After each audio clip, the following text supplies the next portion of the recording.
Henry V was King of England from 1413 until his death at the age of 35 in 1422. He was the second English monarch who came from the House of Lancaster. After military experience fighting the Welsh during the revolt of Owain Glyndŵr, and against the powerful aristocratic Percys of Northumberland at the Battle of Shrewsbury, Henry came into political conflict with his father, whose health was increasingly precarious from 1405 onward. After his father's death in 1413, Henry assumed control of the country and embarked on war with France in the ongoing 100 Years' War between the two nations. His military successes culminated in his famous victory at the Battle of Agincourt and saw him come close to conquering France. After months of negotiation with Charles VI of France, the Treaty of Troyes recognized Henry V as regent and heir apparent to the French throne, and he was subsequently married to Charles's daughter, Catherine of Valois.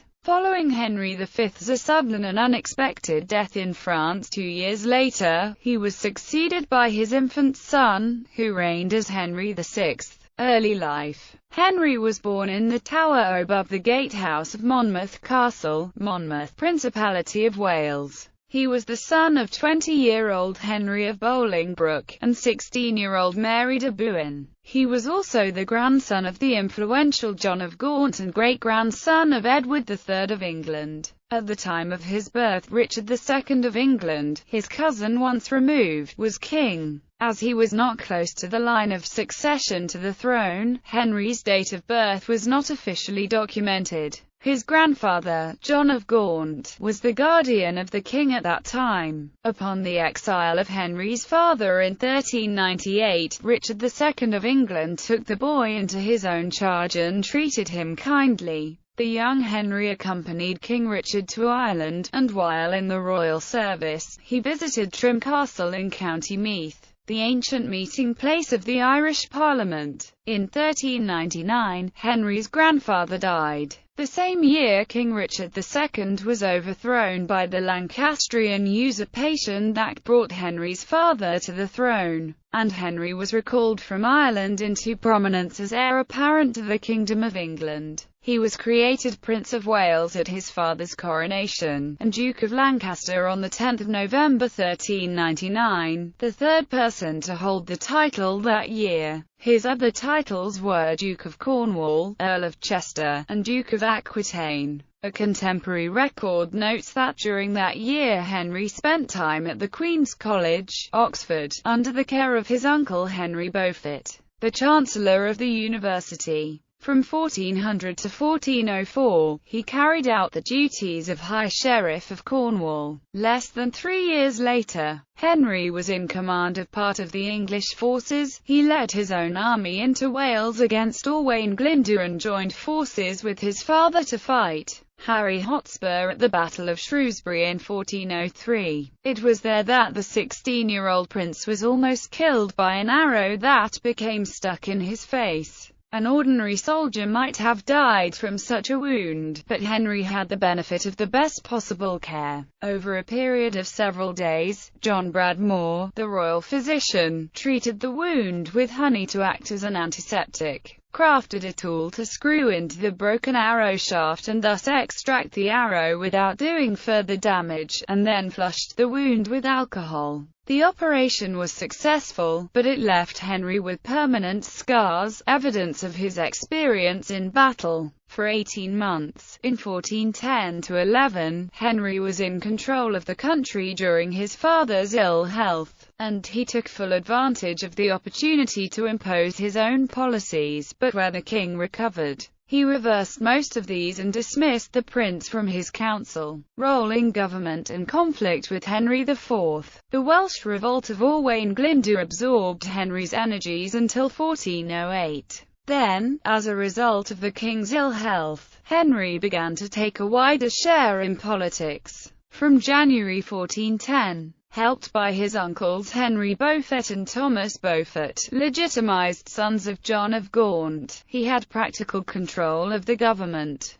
Both in foreign and domestic policy he differed from the king, who in November 1411 discharged the prince from the council. The quarrel of father and son was political only, though it is probable that the Beauforts had discussed the abdication of Henry IV, and their opponents certainly endeavoured to defame the prince. Supposed riotous youth. It may be that the tradition of Henry's riotous youth, immortalized by Shakespeare, is partly due to political enmity. Henry's record of involvement in war and politics, even in his youth, disproves this tradition. The most famous incident, his quarrel with the Chief Justice, has no contemporary authority and was first related by Sir Thomas Eliot in 1531. The story of Falstaff originated in Henry's early friendship with Sir John Oldcastle, a supporter of the Lollards. Shakespeare's Falstaff was originally named Oldcastle, following his main source, the famous victories of Henry V.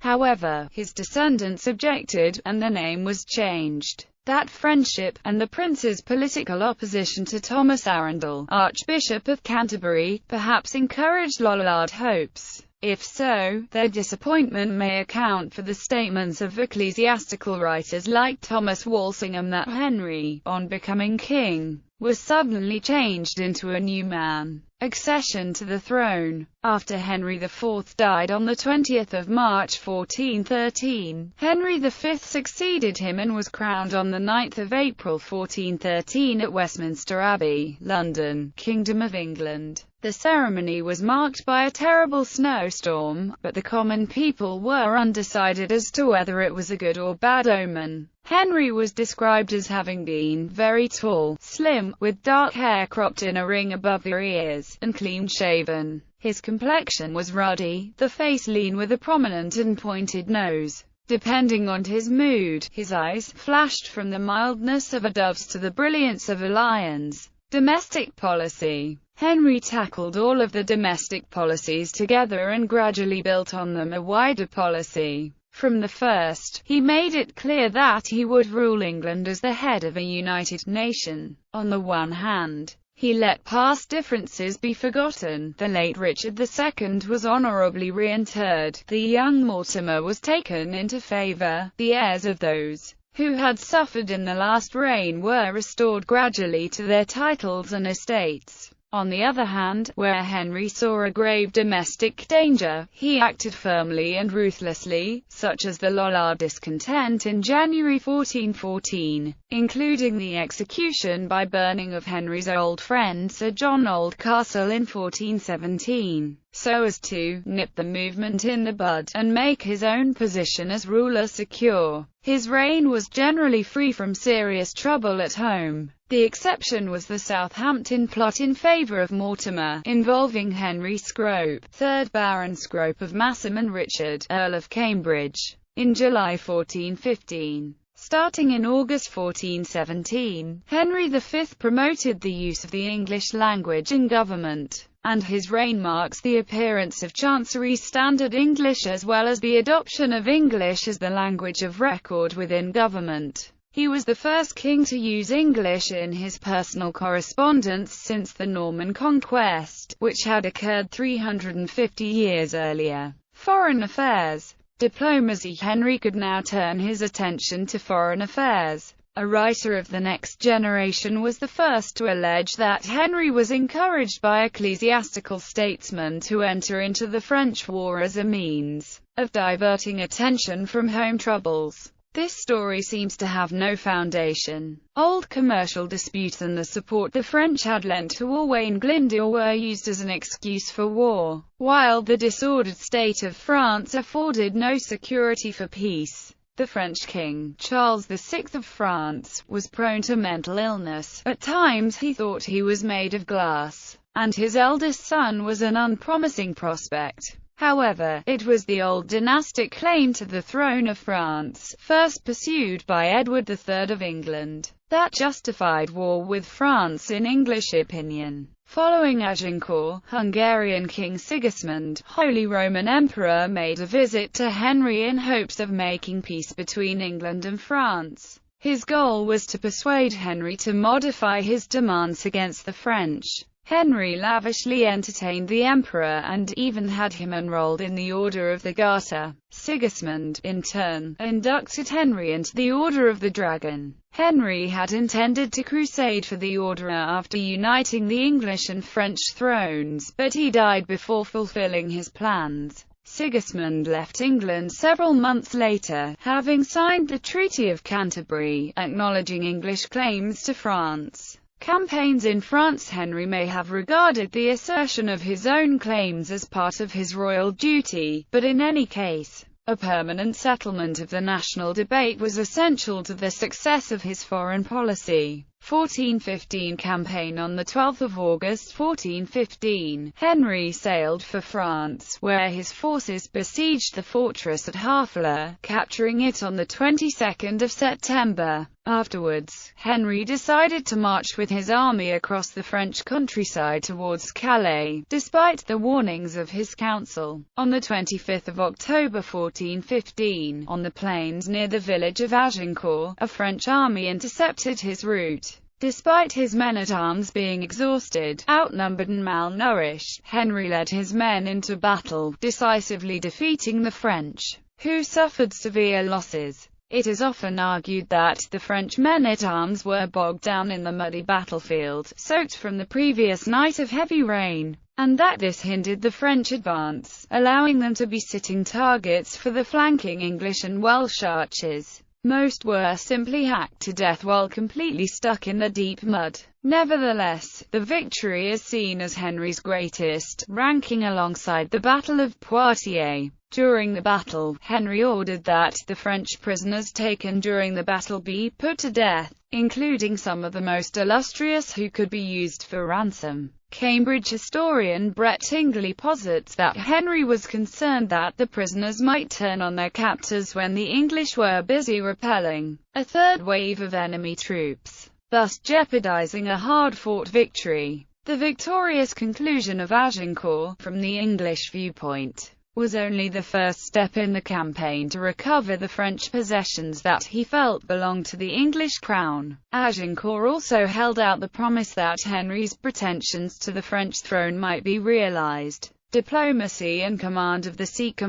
sea was secured by driving the Genoese, or allies of the French, out of the English Channel. While Henry was occupied with peace negotiations in 1416, a French and Genoese fleet surrounded the harbour at the English garrisoned Harfleur. A French land force also besieged the town. To relieve Harfleur, Henry sent his brother, John of Lancaster, the Duke of Bedford, who raised a fleet and set sail from Beachy Head on 14 August. The Franco-Genoese fleet was defeated the following day after a grueling 7-hour battle, and Harfleur was relieved. Diplomacy successfully detached Emperor Sigismund, Holy Roman Emperor, from France, and the Treaty of Canterbury paved the way to end the schism in the Church.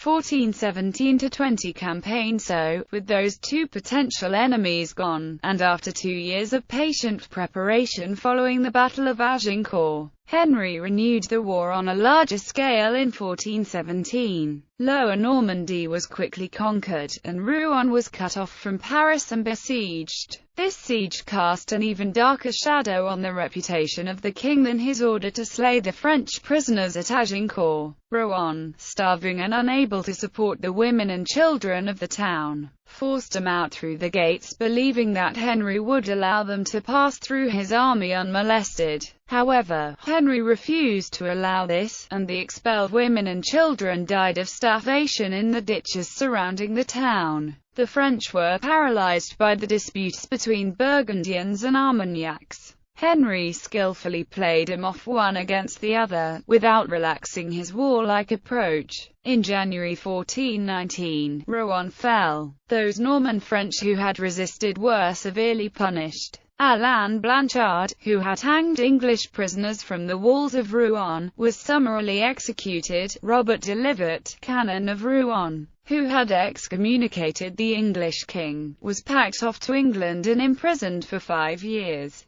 By August, the English were outside the walls of Paris. The intrigues of the French parties culminated in the assassination of John the Fearless by the Dauphin's partisans at Montereau. Philip the Good, the new duke, and the French court threw themselves into Henry's arms. After 6 months of negotiation, the Treaty of Troyes recognized Henry as the heir and regent of France, and on the 2nd of June 1420 at Troyes Cathedral, Troyes, Kingdom of France, he married Catherine of Valois, the French king's daughter. They had only one son named Henry. On December 6, 1421 at Windsor Castle, Windsor, Berkshire, Kingdom of England. From June to July 1420, Henry's army besieged and took the castle at Montereau. He besieged and captured Melun in November, returning to England shortly thereafter. 1421 campaign and death. While he was in England, Henry's brother Thomas of Lancaster, 1st Duke of Clarence, led the English forces in France. In March 1421, Thomas led the English to a disastrous defeat at the Battle of Barre against an army of mainly Scottish allies of the Dauphin.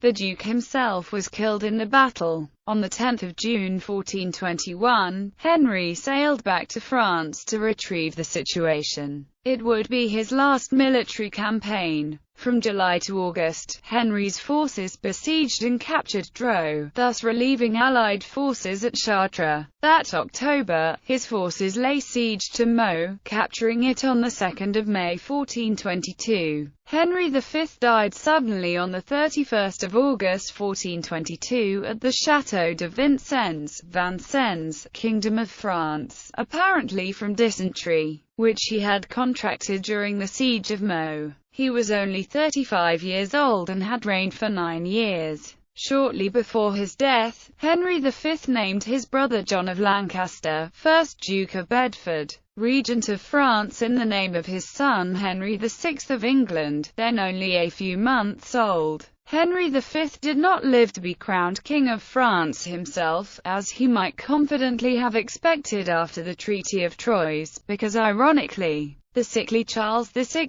to whom he had been named heir, survived him by 2 months. Henry's comrade-in-arms and Lord Steward John Sutton, 1st Baron Dudley, brought the body of King Henry home to England and bore the royal standard at his funeral. Henry V was buried in Westminster Abbey, London, Kingdom of England on the 7th of November 1422. Arms. As Prince of Wales, Henry's arms were those of the kingdom, differenced by a label argent to 3 points. Upon his accession, he inherited use of the arms of the kingdom undifferenced marriage and ancestry. He married Catherine of Valois in 1420, and their only child was Henry, who became Henry VI of England.